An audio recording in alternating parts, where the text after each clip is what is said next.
So I seen Insidious the Red Door last night. Let me go ahead and give you guys a spoiler-free review and my final thoughts. Going into this movie, I honestly didn't have very high expectations for it. I knew it was Patrick Wilson's directorial debut, and if I must say, I was pleasantly surprised. But not only that, this franchise, along with The Conjuring, if I'm being honest, are just two franchises that have slowly started to die down and lose quality within each installment. Not having any expectations for this movie actually, I think, played in my favor very well because I had a decent time with this and I thought it was a decent film overall. I definitely understand the mixed reviews about it though, so let me go ahead and just dive into what I liked about it and what I didn't like about it. Now, to start off, I did enjoy the fact that we got the OG cast, Rose Byrne, Patrick Wilson, Ty Simpkins, all returning for their respective roles, and all gave a strong performance. And it was just nice to be able to see them back on screen once again because, aside from the jump scares, I think that the characters of this franchise really carry these movies. Patrick Wilson was phenomenal in his role, and as I said earlier, for this being his directorial debut, I was pleasantly surprised. I think he did an excellent job. You can definitely tell he's picked up some things from James Wan. The Insidious feel is there, the tone is there, and overall, I just think he did an amazing job, and I'd love to see some more work from him on the director side. Some excellent shots in here, some excellent use of suspense building, and more than a few effective jump scares. I think they were very well delivered and executed on his end. So props to him for that because I found myself jumping a lot in this movie, to be honest. I thought Ty Simpkins as Dalton was excellent in his recurring role. I haven't seen much of him other than the Insidious movies, so for us to get him 10 plus years later and kind of get to see, his new and improved acting chops, I thought was really nice, and he just killed it all the way around. Would definitely like to see some more of his work.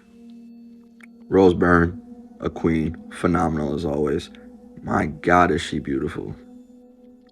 And although he didn't get a lot of screen time, I actually really did enjoy the few scenes we got of uh, Dalton's little brother. I forget his name and I forget the actor who plays him, but definitely would have been nice to see more of him in this movie.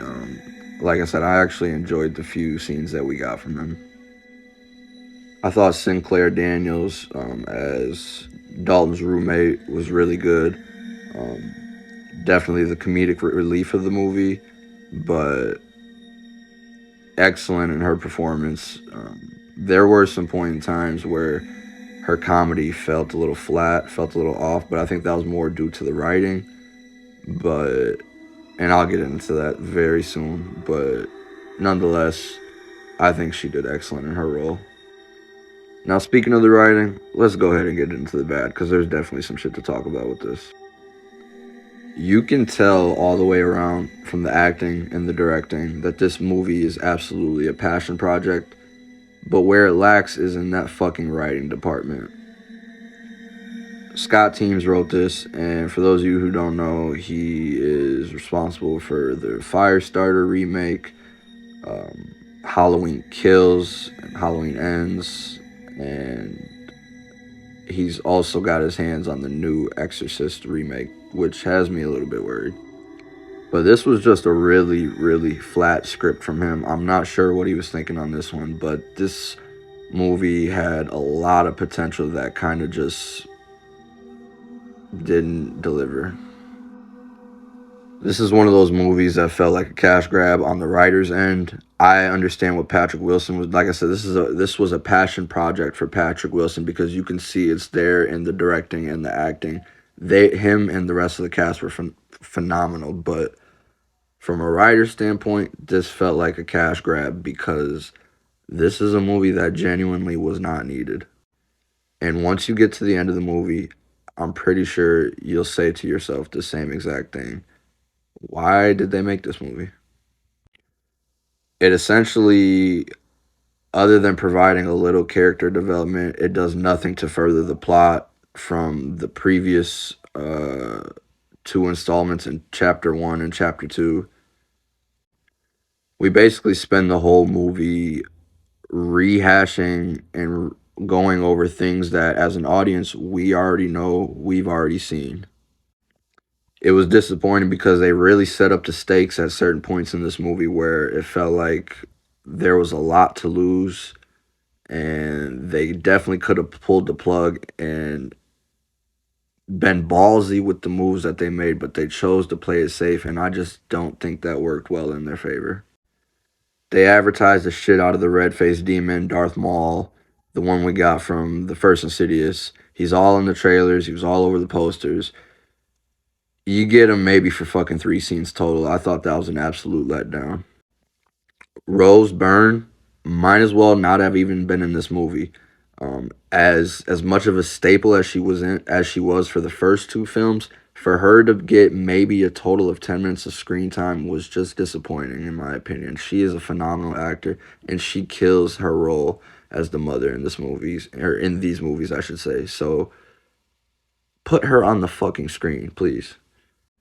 And while this was shot very well from a directorial debut standpoint, there was that flair from the first two Insidious movies that was missing.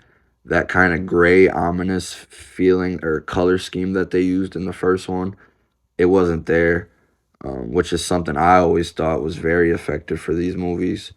Something that stood out, and also just that dark and like very captivating score that you get that kind of overwhelms the film but adds the suspense to it. It wasn't there in times where I felt it was much needed.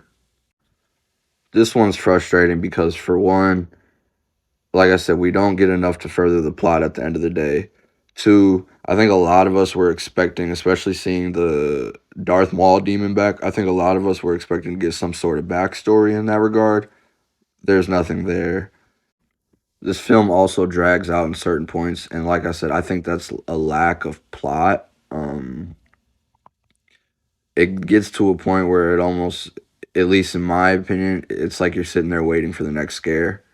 And for me, that just basically made these scenes drag out a little bit longer than they needed to. And the ending, I was not a fan of. Um, I won't even get into spoilers, but if you've seen the movie, I'm sure you know exactly what I'm talking about with the damn door and the demon. That was a fucking cop out. That was terrible. That was stupid. That was cheesy. I didn't like it.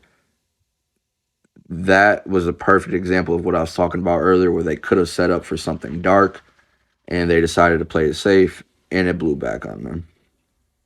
I won't get too ahead of myself though, guys. Like I said, there's a lot to like about this movie, but there's also a lot to dislike too. So just do yourself a favor, go ahead and check it out. This one's definitely worth a discussion though. So once you see it, leave your comments down below. If you've seen it already, hit me with a comment. Let me know your thoughts. I hope you guys enjoy it. Definitely go check it out though. This is one you should see in theaters, as you should with all the Insidious movies. It's just one of those vibes. Go see it with some friends. I think you'll have a good time. My final rating, I'm gonna give this, and this may be generous, but I'm gonna give this a 7 out of 10.